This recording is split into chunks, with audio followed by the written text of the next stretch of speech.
S. Chand presents educational video lectures as per the AICTE curriculum. Difficult concepts made easy. Study anywhere, anytime. We are discussing periodic properties of different elements. So in this video, we will be discussing very important properties, oxidation states and coordination number and their different geometries.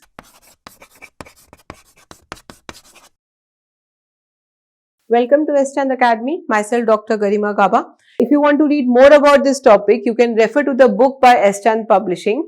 The link of the ebook is given in the description box below. Let's start.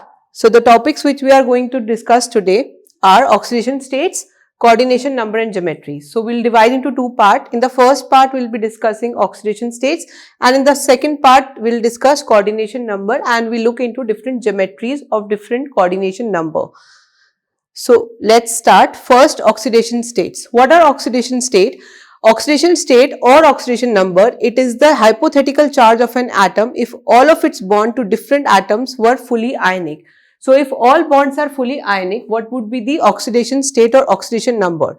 It describes the degree of oxidation or loss of an electron of an atom in a chemical compound. Oxidation state may be positive, negative or zero. So how oxidation state are defined? These are the numerical values which can be positive, negative or zero. We'll see different examples and different rules how we can define the oxidation states. These are some of the rules for assigning oxidation states or oxidation number. Rule said the total of all the atoms in a molecule oxidation number equals 0. So for example, when we are considering potassium manganate, KMnO4, when we add oxidation state of all the atom, that has to be, the sum has to be 0. Like for example, for potassium oxidation state is +1.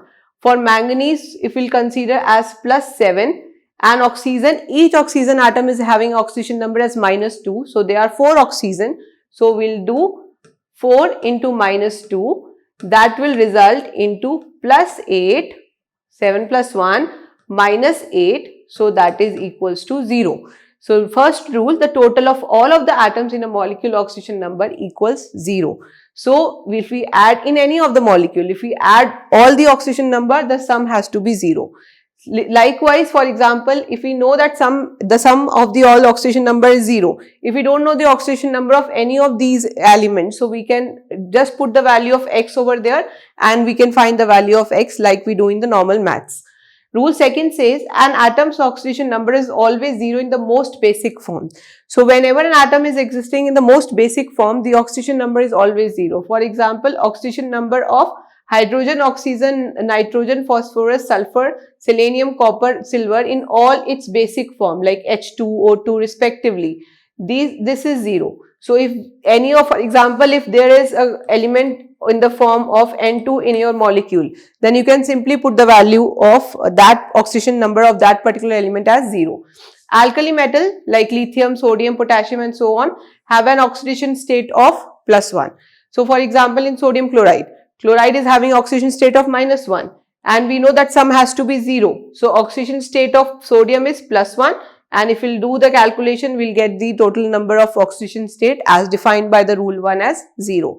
So oxidation state of sodium in sodium chloride is +1. Let's see more rules. Rule 4 said alkaline earth metals, like for alkali metals, it is having electronic configuration like we discussed as S1. So it is having oxidation number as +1. Similarly, for alkaline earth metal, beryllium, magnesium, calcium, strontium and so on, they are having oxidation number as +2. So alkali metals, we are having +1. Alkaline earth metals, 1s2 configuration or ns2 configuration, we are having oxidation number as +2. Example, magnesium in MgO, magnesium oxide. So over here, magnesium is an alkaline earth metal, so it is having oxidation number as +2. So there is no exceptional cases in these two. Except in metal hydrides, the oxidation number of hydrogen in its compound is always +1. So oxidation number of hydrogen is always +1, but the exceptional case are metal hydrides. Metal hydrides, for example, sodium hydride, potassium hydride and so on. Let's see the example. For example, if we consider the case of HCl, hydrochloric, the oxidation number of hydrogen is +1. But exceptional cases, metal hydride. So metal hydride example, sodium hydride, whose formula is NaH. Now in this case, as we have seen in the rule 3, the oxidation number of sodium has to be +1. So if we'll consider this as X, but the total has to be 0, right? So X would be nothing but -1. So the rule said the oxidation number of hydrogen in any compound is always +1, but the exceptional cases are metal hydrides where the value can vary. Rule 6, the fluorine oxidation number is +1 in all its compound, is -1 in all its compound. The oxidation number of fluorine is -1. For example, if I'll consider the case of sodium fluoride, like over here, sodium fluoride, sodium is having +1. So fluorine has to be -1 so that the sum becomes 0. So these are very important rules. These rules will, you should practice more and more so that you will be able to know how you will calculate oxidation number of any of the atom in different compounds. There are more such rules. Rule 7, except for peroxide, superoxide, oxyfluoride, ozonides, oxygen has the oxidation number of -2 in most of the oxides. So oxygen is having that species which is coming before halogens, so it is having in the oxygen group. So the oxidation number is -2 in most of the oxides, but again there are many exceptional cases over here like peroxide, superoxide, oxyfluoride, ozonides. So these are some of the examples, these are exceptional cases, but the general case is like this, sodium oxide. In this sodium oxide, sodium is having +1 oxidation state, 2 sodium is there, 2 sodium are there, so they are having +2 oxidation state. So oxygen is having general oxidation number, that is -2. But these are the exceptional cases, peroxide, then we have oxyfluoride, superoxide, ozonide. In this, the oxidation state, oxidation number of oxygen can vary. For example, in the case of peroxide, so in the case of hydrogen peroxide or sodium peroxide, the oxidation number of oxygen is -1. In the case of oxyfluoride, like over here, we'll see the example like this. So in the case of oxyfluoride, as you see, it's an exceptional case. So oxidation state is not -2 as it comes in generally, the value of oxidation number is +2. In the case of superoxide, again oxidation number is -1/2 and it's -1/3 in the case of ozonides. So these are some of the exceptional cases. Otherwise, in most of the compound, the oxidation number of oxygen is -2, but you have to consider the point that you are not coming into the terms with other compounds like peroxide, superoxide. You have to look into these special cases, exceptional cases as well. Next rule says the charge of an ionic compound is equal to the sum of all atoms' oxidation states. So the rule 1 was that in the neutral compound, for example, in the rule 1 we discussed KMnO4. In that case, the sum of all oxidation number was 0 in the neutral species.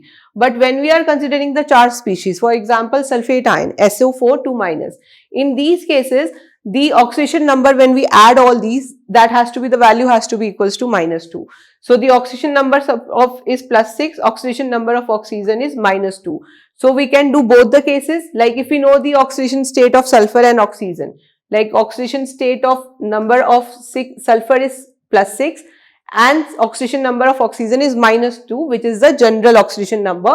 So what we do, because there are 4 oxygen, so we'll do 4 into -2. So this is our +6 and this is our -8, which will result into the charge of the species. Sulfate ion is having -2 charge, right? So when we add the oxidation number of both sulfur and oxygen, how many sulfur and how many oxygens are there, we have to keep that in mind.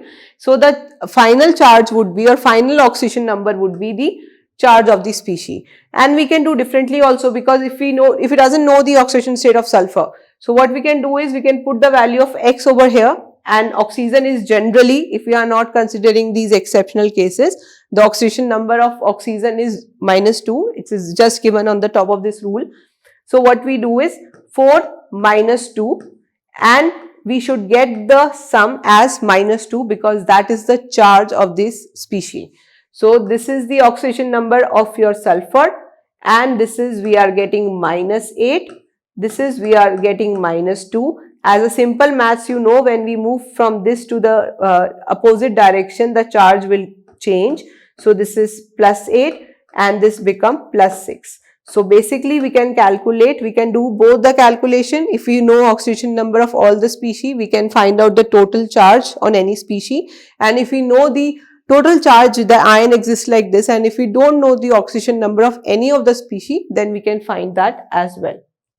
Next rule says, except for oxygen and fluorine, the maximum oxidation number of any element is equals to its group number. For example, if we are considering the oxidation number of sulfur, it usually is in the +6 state. So if we are considering these peroxide bond, S2O8, it's 2 minus, and if we replace this 2 minus with 2 hydrogen or 2 potassium and so on, then the oxidation number is +6 for these peroxide bonds. Rule 10 says, it's possible that not all atoms of the same element have the same oxidation number in certain compounds. Now when we are having the only same one compound and they are having two same atoms in one compound, that doesn't mean that both the atom would have been the same oxidation state. For example, this is sodium thiosulfate, Na2S2O3.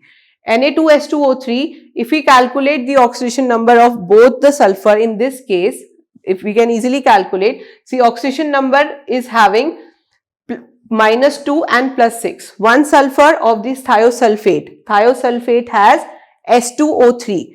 So this thiosulfate is having 2 sulfur, but it is not necessary, the rule says it is not necessary that both sulfur should have the same oxidation number. So one sulfur is having oxidation number as +6 and the other sulfur is having oxidation number as -2. So that means the average of both the sulfur atom in thiosulfate is +2, right? So the rule says it is not necessary that both the atoms, if having in one particular compound, would be having the same oxidation number. It can have the same oxidation number as well. For example, in the case of oxygen and sodium, they will be having the same oxidation number as +1 and -2 respectively. But sulfur will be having different oxidation number because the structure is like that. So you can easily find out the oxidation numbers of both the sulfur and the average is taken as +2. Few more rules are there. Next rule says carbon in organic molecules can have any oxidation number between -4 and +4. Now you all know carbon forms different compounds. Whole organic chemistry is based on the carbon chemistry. The reason of both vice versa, reason is carbon is forming so many compounds because it is showing variable oxidation states. It shows oxidation state from -4 to +4. So in organic chemistry, we find out the different structures and what double bond, triple bond are being formed, and on the basis of that, we can find out the oxidation state of carbon in that particular compound. For example, formaldehyde, HCHO, the oxidation state of carbon is 0. Here we can easily calculate because we know the oxidation number of hydrogen and oxygen.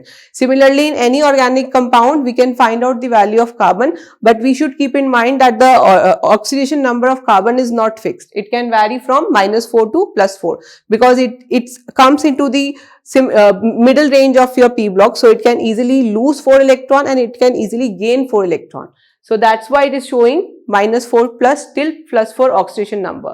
Next rule says if we see the oxidation state of p block elements or d block elements, the common oxidation number of any element is equal to the group number from 1a to 4a.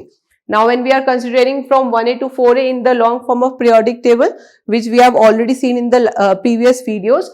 So over here the group number like 1, so +1 oxidation state. 2a +2 oxidation state and so on till 4th A. But now if when we are considering going into the right side of the periodic table and we are coming from for 5th A, 6th A, 7th A and 8th A, in that case how you will calculate? Group number -8. So group number is 5, -8 is -3, right? Group number is 6, -8, so -2 oxidation number is the most common one. 7 -8 and 8 -8. These are usually noble gas configuration and the oxidation states are always 0. Two more rules are there, rule 13 and 14. Rule 13 states carbon, nitrogen, phosphorus sulfides having the oxidation number of +4, -3, -2 and -2 in carbides, nitrides, phosphides, sulfides respectively. Now these are very complicated molecules and these are very specific molecules. So these are the exceptional cases. For example, when we are considering carbon in carbides, Please remember the oxidation number is +4. We have already seen in the last slide we have seen the rule that carbon can show various oxidation state from +4 to -4, but in carbides the oxidation number is +4. In nitrogen in nitrides and phosphorus in phosphide will be having oxidation state as -3 in both the cases. Sulfur in sulfides will be having oxidation number as -2. So these are some specific oxidation number which you should remember. And the last rule said in all metal carbonyl, the oxidation number of metal is 0. There are many carbonyl complexes which are possible and which are known to us. For example, in nickel carbonyl complex, the oxidation number of metal, that is nickel in this case, is 0. So we should know that how many carbonyl complexes are there and the nickel is there. If any cation is there, then the whole molecule will become positively charged or negatively charged. But in general, nickel is having the oxidation number as 0, so the whole molecule is neutral. So these are some of the rules. Knowing the oxidation state or oxidation number of any element is very important for understanding the whole periodic properties. So now we have discussed all the rules by which we can calculate the oxidation number. Let's discuss two examples, very important. How to calculate oxidation number of chromium in this ion. So this is dichromate ion, Cr2O7 2-. We have already know the rule, that is that the total of all the oxidation number would be the charge which is present on that particular ion. For example, if we don't know the oxidation number of chromium, so we see the oxidation number of chromium as X. So we put the value of X, and usually for the oxygen we have seen the rule, it shows the oxidation number as -2. So we'll add this, because there are 7 oxygen atom present in this, we'll do -2. And you have to look, the number of chromium atom which are present are also 2. So you have to do 2 into X plus 7 minus 2. That would be equal to what? -2. That is the charge of your ion. So that would be 2X. So this is 2X minus 14 is equal to -2. So 2X is equals to, when this -14 will take on to the right hand side, this will result into -2 plus 14, that is equals to plus 12. So 2X is equals to plus 12 and X is equals to plus 6. So oxidation state of chromium in this dichromate ion is plus 6. Oxidation number of chromium is plus 6.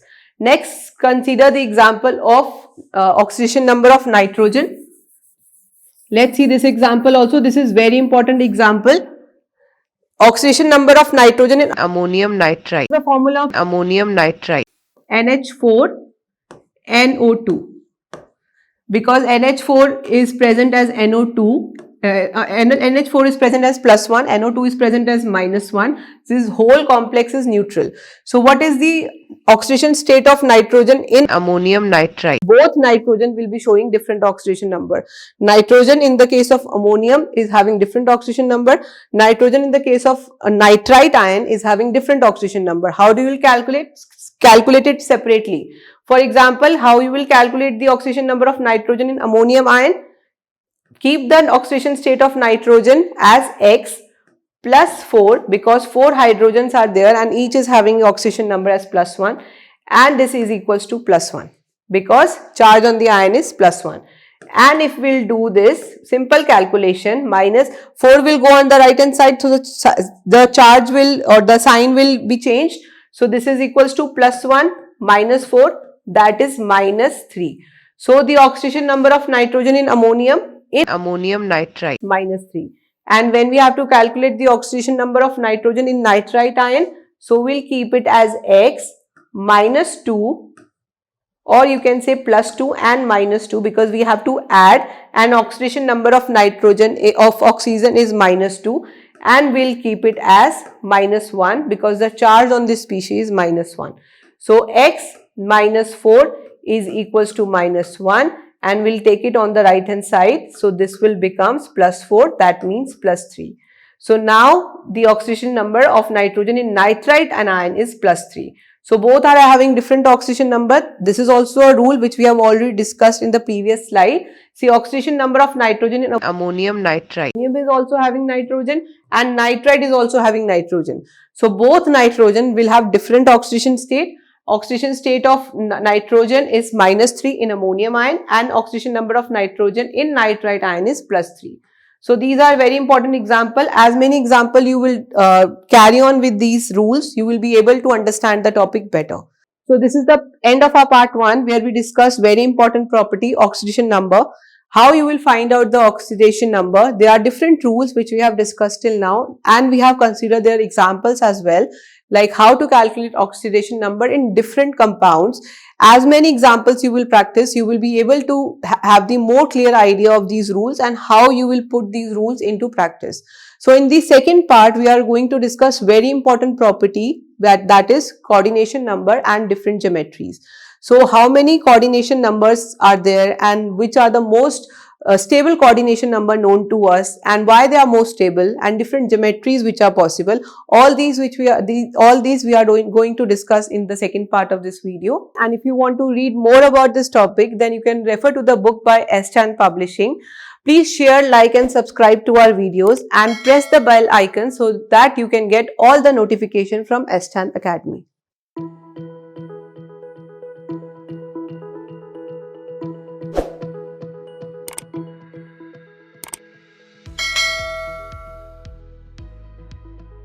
All rights reserved. This video has been prepared for educational purposes only. No part of it may be reproduced or copied without the permission of the copyright holder.